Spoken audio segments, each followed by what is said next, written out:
Assalamu alaikum wa rahmatullahi ta'ala wa barakatu jama'a, barkanmu da warhaka, barkanmu da sake kasancewa da ku a wannan lokaci a wannan channel namu mai albarka Umar Top TV.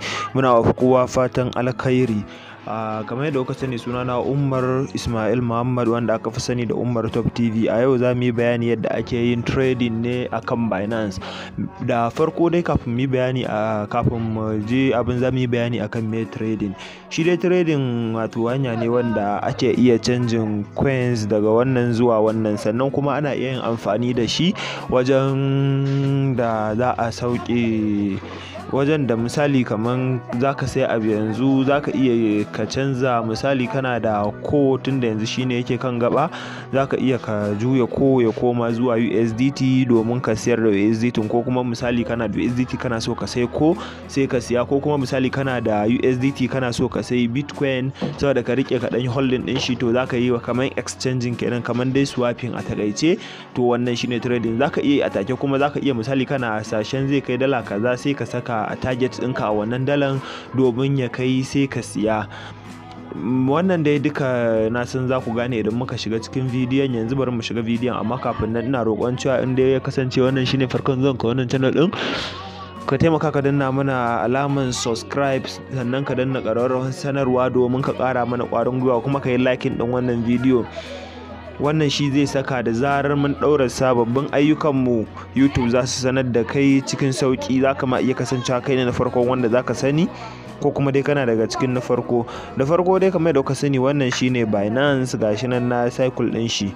To a cikin shi za mu yi, kuma in dai ka iya a Binance, kusan duka, ba ma kusan ba, duka abin iri ɗaya ne. In ka shiga yadda ake a Binance, haka za ka yi a Bybit, yadda ake a Bybit haka za ka yi a Get.io, yadda za ka yi a Get.io haka za ka yi a OKX, yadda za ka yi a OKX haka za ka yi a kowane kallon exchanger. Inda ana yin abin nan, inda ana yin trading a wannan exchanger, to insha Allahu za ka yi. To kafin dai mu cika ku da surutu, bari mu je mu fara bidiyon. Wannan shine Binance, bari mu shiga cikin Binance. Za mu jira Binance ya buɗe, saboda kun san wannan sai ya buɗe saboda tsaro. Akwai security saka wanda yake kan shi. Zan saka thumbprint yanzu. Yawa gashi nan na saka buɗe yanzu. Wannan a bidiyon mu na bayan yi bayani a kansu. To yanzu kawai za mu je kan trading ya shiga wajen sai ba. Yau kamar yadda kuka gani yanzu wannan shine. To ba tare da bacin lokaci ba, kawai ga nan wajen da aka rubuta trade din nan, to nan yanzu zaka taba kai tsaye, kana tabawa zai shigar da kai wajen. Kamar yadda kuke gani, wannan fuskan da kuke gani na haka nan, gashi nan nayi cycle din shi, shine gabaki ɗaya wajen trading. Nan wajen shine alaman wanda suke siyarwa, wannan kuma shine alaman wanda suke siya. Yanzu kamar yadda kuke gani kan wannan dina, trading dina yana kan shed. Wannan abin ban san me yake sa yake shiga ba. Kamar yadda kuke gani yanzu wannan dina yana nan wajen, abinda za ku lunga rula nan wajen, kun ga BTC/USDT. to wannan yana nufin za a sayi BTC wato Bitcoin da USDT kenan, shine za a yi trading din shi. Yanzu misali idan na taba bayi na siya USDT, to a nan wajen idan kana so ka canja, misali yanzu kai kana so ka sayi Ethereum ne, to kun ga nan wajen yana USDT, ai yana kan wannan Bitcoin, zaka mai da shi Ethereum. Nan kuma misali idan da USDT zaka siya, to kun gani zaka saka wannan. Idan kuma misali zaka siya da BUSD ne, to nan wajen zai kasance BUSD, nan wajen sai ya kasance Ethereum din. Sannan kuma misali yanzu idan kamar yadda wannan yake a nan wajen BTC/USDT, to idan ina so ne na sayi, yanzu misali idan na haka na sayi BTC ne wato Bitcoin, idan kuma ina so Bitcoin nake da shi, ina so na mai da shi USDT, to ga nan kun ga nan wajen yana bayi, yanzu shine zan sayi BTC. Yanzu idan ina so na sayi USDT ne, kuma wannan dinnan zan siya, nan zan taba, to shine ina da BTC zan mayar da shi USDT, to zan taba sell din nan kamar yadda kuke gani. Kun ga anan wajen abin da yace min sell BTC, wato ina da BTC zan mayar da shi USDT kenan. To wannan shine abin da zaka yi la'akari da shi a nan wajen. Wannan shine a takaice abin da zaka gani. Sannan idan zaka saya ne nan, yanzu misali da na muku wannan, idan ina so na sayi Ethereum ne kuma sannan da USDT nake son siya, to zan taba kan nan wajen haka. Idan na taba kamar yadda kuke gani ya zo nan wajen, ga sunan misali wayannan su ne, ga BNB, BSTC, ga wannan, ga sunan dai, ga fiat. Idan da fiat kake so ka siya, to zaka iya danna yin search na nan wajen, sai ka rubuta Ethereum, ina ga ATH ne ko, to kun ga misali kun ga nan wajen ga wannan inda ya nuna Ethereum/USDT, to wannan da USDT kenan. Idan BUSD nake da shi ina so zan siya da shi, to zan saka wannan. Idan ina da BTC ne ina so na siya Ethereum da shi, zan yi haka dai. Duk abin da dai ya kasance a nan shine abin da misali zaka siya, wannan kuma da me zaka siya, ko kuma dai misali tsakanin dai waɗannan coins guda biyu da Ethereum da USDT a nan da shine za a yi transaction yanzu. Idan ka zo wannan kuma tsakanin Ethereum da BUSD da su za a yi transaction cikin su, ba ka saka wani ba kenan a cikin biyu, ko kana da ɗaya a cikin su dole sai ya kasance ko kana da Ethereum kana so ka sai BUSD, ko kana da BUSD kana so ka sai Ethereum. Sannan ga wannan na ukun da kuke gani, misali in kana da Ethereum kana so ka sai Bitcoin da shi zaka iya yi, ko kuma kana da Bitcoin din kana so ka sai Ethereum, to zaka taba wannan kamar dai da kuke gani wannan Ethereum down, Ethereum up, ga su nan dai wa'annan dai na san dan gajeren bayanan da ya to na dai da na ce muku, na ce misali zamu sai Ethereum ne da BUSD, to wannan kenan zamu taba. kun gani yanzu, to kamar yadda kuke ganin wannan, to shikenan idan kai haka shikenan yanzu sai ka taba wannan din. Idan ka zo nan ka taba, to idan na taba shi haka yanzu misali kun ga inda ya shigo nan wajen, kun ga yana nufin za a yi transaction tsakanin Ethereum da BUSD kenan. To misali ni yanzu ba yi zan yi ba, kawai misali na bayar. Nan wajen yana bayi, to hakan yana nufin zaka sai Ethereum kenan. Idan ka taba sell kamar yadda kuke gani, kun ga idan bayi ne, idan Ethereum zaka siya anan wajen zaka gan shi yayi green din nan.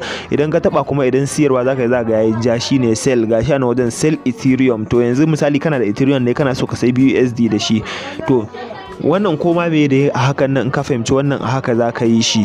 To wannan misali yanzu za ka saka buy. Nan wajen kuma ga wani waje idan kun lura nan wajen an saka limit. To misali wannan kasuwa ne zaka zaɓi inda zaka shiga.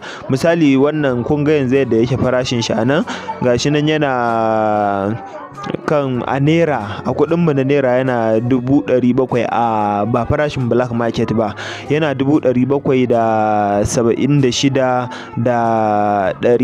776,110. to kun ga dai a haka yake. To misali yanzu sai a ce maka ka saka ya zama 750 tukunna kafin sai ka sai BTC. to nan wajen kun ga yana kan market. To nan wajen bayan ka saka a limit din nan, to kun ga yanzu nan wajen to sai ka taba shi haka. Kaga idan ka taba, to dama an ce kamar yadda shi ya zama kamar da 770 daidai ne, ko kuma misali a ce kamar yadda shi da ya zama 776,75 misali. To sai ka yi haka, sai kawai ka yi haka. To idan ka saka shi a hakan nan kamar yadda kuke ganin nan, kun gani idan ka lissafa haka kenan ko, oke na ƙara 0 to kun ga yanzu haka shine daidai abin da kake so ka siya kenan.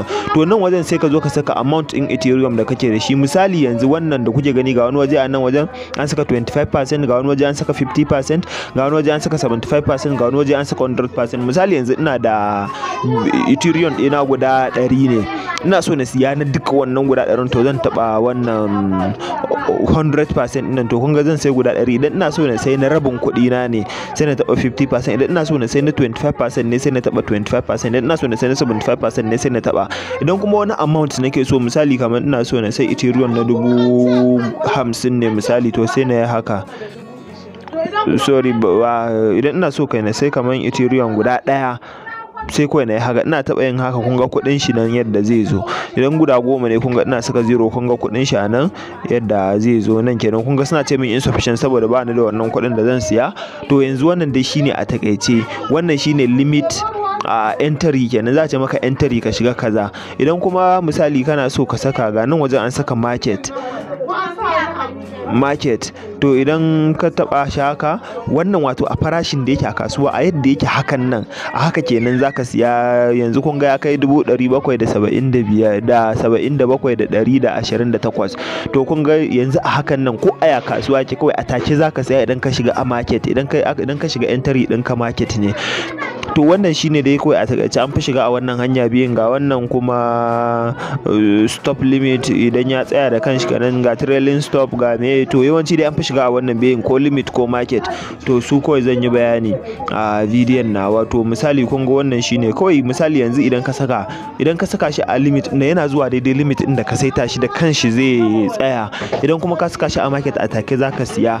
Idan in yaso zaka je ka yi P2P. Idan kana so ka yi P2P, misali kana so ka je ka sai dai P2P ɗinka ne zaka je ka shiga P2P. Akwai bidiyon da na yi da P2P zan saka shi a ƙasan wannan bidiyon, duk wanda yake so ya gani P2P to sai ya shiga.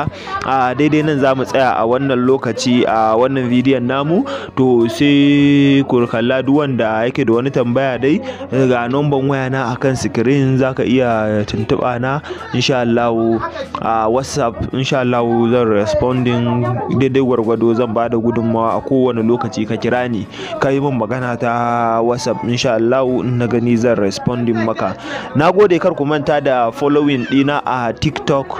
Idan ka shiga kai sacin at Umar Top TV, ko kuma a Facebook Umar Top TV, duka za ka same mu, ko kuma ku yi following ɗinmu a Telegram channel ɗinmu Umar Top TV, ko kuma akwai link ɗin shi a ƙasan wannan bidiyo, sai ka shiga domin ka yi following ɗinmu. Muna godiya, sai mun sake haɗuwa a wani bidiyo. Kar ku manta da sharing wa 'yan uwa da abokan arziki domin su amfana da wannan bidiyo.